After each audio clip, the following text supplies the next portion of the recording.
Revolution में हमने पढ़ा था कि थर्ड स्टेट को बड़ा ही टॉर्चर किया गया था नोबल और चर्च द्वारा।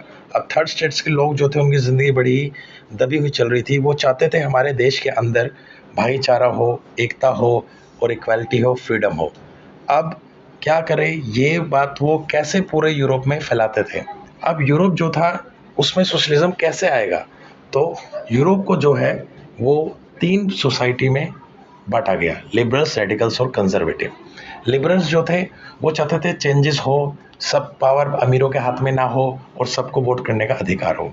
रेडिकल्स वोट का अधिकार नहीं चाहते थे, वो चाहते थे थोड़े चेंजेस हो और चले उसी की जिसकी मेजोरिटी पार्टी हो गवर्नमेंट की। अब कंजर्वेटिव जो थे ये अमीर लोग थे, ये चाहते थे बहुत ही धीरे धीरे चेंजेस आए समाज में। अब इस वजह जो था फैक्ट्री वैक्ट्रीज बढ़ने लग गई, लोग इकट्ठा होने लगे, ज़्यादा पैसा नहीं था, रिच पीपल उनसे काम ज़्यादा करवाते थे, पैसा कम देते थे। फैक्ट्रियाँ तो बनी लेकिन धीरे धीरे पॉपुलेशन बढ़ने लगी, लोगों की लाइफ ख़राब होने लगी और जो बड़े बड़े फैक्ट्री होल्डर्स थे सिर्फ पैसा उन्हीं के पास था, गरीबों को तो कम पैसा मिलता था, जिस वजह से देश के अंदर जो है एक प्रॉब्लम क्रिएट हो गई और लोग उनके खिलाफ हो गए। अब लिबरल्स और रेडिकल्स सोचने लगे क्या किया जाए जो हमारी पोजीशन सुधरे। तो उन्होंने क्या किया, लिबरल्स और रेडिकल्स ने उन्होंने वर्कर्स के साथ मिलकर आंदोलन स्टार्ट कर दिए अमीरों के खिलाफ, और रेवोल्यूशन पार्टी जगह जगह पे आंदोलन स्टार्ट कर दिए, स्ट्राइक स्टार्ट कर दी। आंदोलन इतना बढ़ा सोशलिज्म का कि ये फैलने लगा, जगह जगह इन्होंने अपनी ब्रांच खोल दी, फ्रांस, इटली, जर्मनी, रशिया।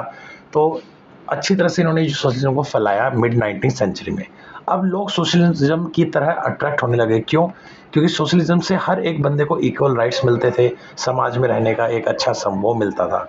और अब सोशलिज्म कैसे फैलेगा, इसके लिए कुछ सोशलिस्ट चाहिए थे।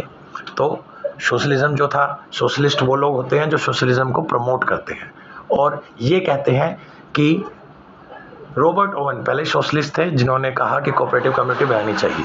उसके बाद आए ल्यूइस ब्लैंक, उन्होंने कहा कोऑपरेटिव कम्युनिटी बनानी चाहिए लेकिन वो गवर्नमेंट को बनानी चाहिए और कैपिटलिस्ट को रिमूव करो। तो इस तरह से आइडिया जो है फैलने लगा और लोग जो है उन्होंने अपनी अलग अलग जगह पे इंटरनेशनल बॉडीज सेटअप करने लगे। जैसे कि जर्मनी में सोशल डेमोक्रेटिक पार्टी आ गई, ब्रिटेन में लेबर पार्टी आई और फ्रेंच में ये। इतने सब कुछ पॉइंट होने के बावजूद भी सिर्फ एक कंट्री थी, रशिया, जिसमें सोशलिज्म था।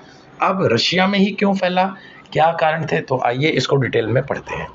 ये मैप में आप देख सकते हैं सार निकोलस जो है इस ग्रीन पार्ट का पूरा राजा था। ये पूरा रशिया है, काफ़ी बड़ा पार्ट है। यहाँ पे रशिया में प्रोटेस्ट, मुस्लिम, बुद्धिस्ट, कैथलिक सब थे लेकिन चलती क्रिश्चियंस की थी।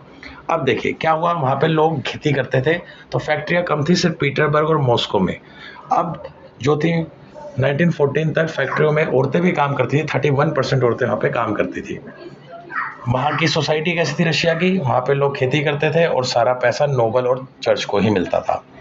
तो रशिया में आज़ादी नहीं थी पार्टी में आने की, इसलिए इनको इलीगल पार्टीज कहा गया। 2 पार्टीज बनी थी, डेमोक्रेटिक पार्टी और सोशलिस्ट पार्टी। एक वर्कर्स की पार्टी थी और एक फार्मर्स की पार्टी थी। अब बोल्शेविक पार्टी और मेंशेविक पार्टी, डेमोक्रेटिक को 2 पार्ट में बांटा, एक के हेड थे व्लादिमीर लेनिन। अब जो था रशिया की लड़ाई होती है जापान से, सार निकोलस बार बार उनसे हारता है, एक बार फिर लड़ता है और फिर हार जाता है, जिससे पूरे देश में मायूसी छा जाती है और पैसा नहीं बचता, लोग परेशान हो जाते हैं। वो डिमांड करते हैं और जाते हैं उसके पास, निकोलस के पास, कि तुम इस्तीफा दे दो। अब निकोलस क्या करता है, गुस्से में आकर उनको मारता है, जो भी आवाज आता है उनको मारता है, जिसको हमने ब्लडी संडे कहा। 100 वर्कर्स मरे, 300 घायल हुए। अब इसके बाद क्या होता है, देश में माहौल ख़राब हो जाता है, वर्कर्स, डॉक्टर्स अपनी एक यूनियन बनाते हैं और प्रेशर में ये सार निकोलस एक डोमो बनाता है लेकिन उसको डिसमिस कर देता है, दूसरे को भी डिसमिस कर देता है। इसके बाद 1914 में फर्स्ट वर्ल्ड वॉर होता है, जिसके अंदर 2 पार्टियां होती हैं। तो पहली पार्टी जो होती है वो जर्मनी, तुर्की और ऑस्ट्रेलिया, दूसरी फ्रांस, ब्रिटेन और रशिया, दोनों की आपस में फाइट चलती है। अब धीरे धीरे जो है सेंट पीटर्सबर्ग का नाम पेट्रोग्राड पड़ जाता है, क्योंकि ये जर्मनी का नाम था और रशिया अपने देश में जर्मनी को नहीं चाहती थी। अब लोगों ने भी सार को साथ देना बंद कर दिया। ये 3 रीज़न थे उसके। अब जो था सोल्जर जो था, उनकी कंडीशन, हार जाती है रशिया।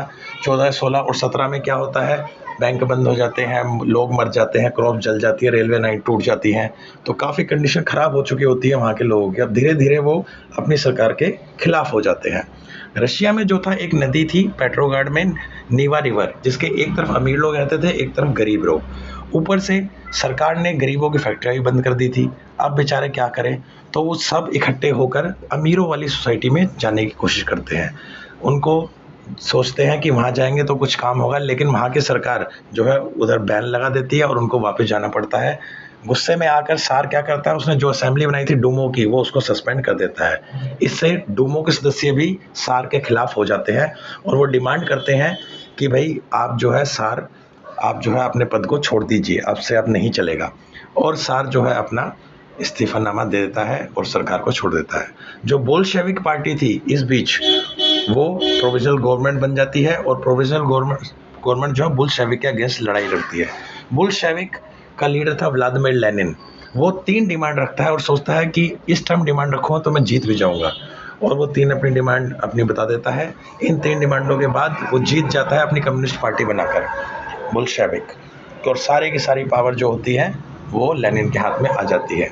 उधर दूसरी तरफ प्रोविजनल गवर्नमेंट में लैंडलॉर्ड, बिजनेसमैन और आर्मी ऑफिसर्स थे। तो प्रोविजनल गवर्नमेंट की लोकप्रियता घटती है और बोल्शेविक की बढ़ती है, क्योंकि वो गरीबों में से ही निकला था।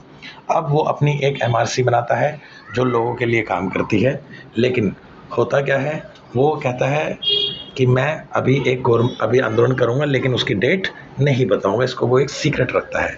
और अंत में वो अनाउंस कर देता है कि अब मैं सरकार के खिलाफ आवाज़ उठाने वाला हूँ।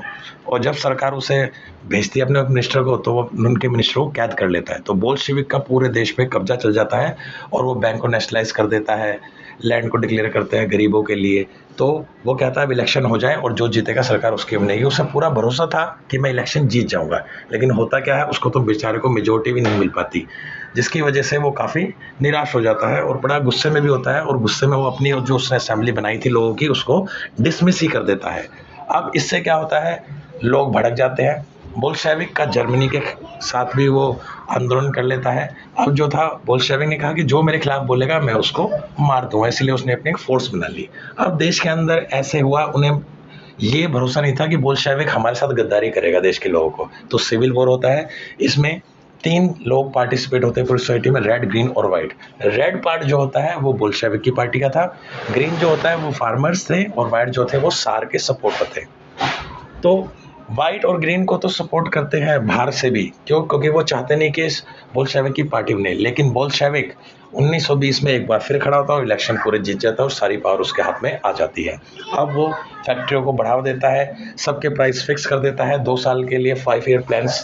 अब रास्ते में इमरजेंसी पड़ जाती है, लोगों के पास खाना नहीं बचता, तो स्टालिन जो होता है, वो स्टालिन क्या करता है, स्टालिन सब लोगों से कहता है कि सबको अनाज देना ही पड़ेगा, क्योंकि बोल्शेविक के पार्टी का जो लीडर था लेनिन, वो जीत तो गया था लेकिन उसकी मौत हो जाती है, तभी ये स्टालिन आया था।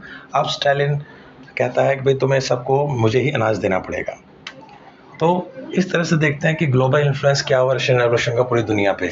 भाई पूरी दुनिया में सोशलिज्म फैला, तरह तरह के इसके कम्युनिस्ट पार्टीज खुली गई, तो और इसकी एक वर्कर्स की यूनिवर्सिटी बनाई गई। इस तरह सोशलिज्म पूरे देश में फैला। जवाहरलाल नेहरू और रविन्द्रनाथ टैगोर हमारे देश के सोशलिज्म को फॉलो भी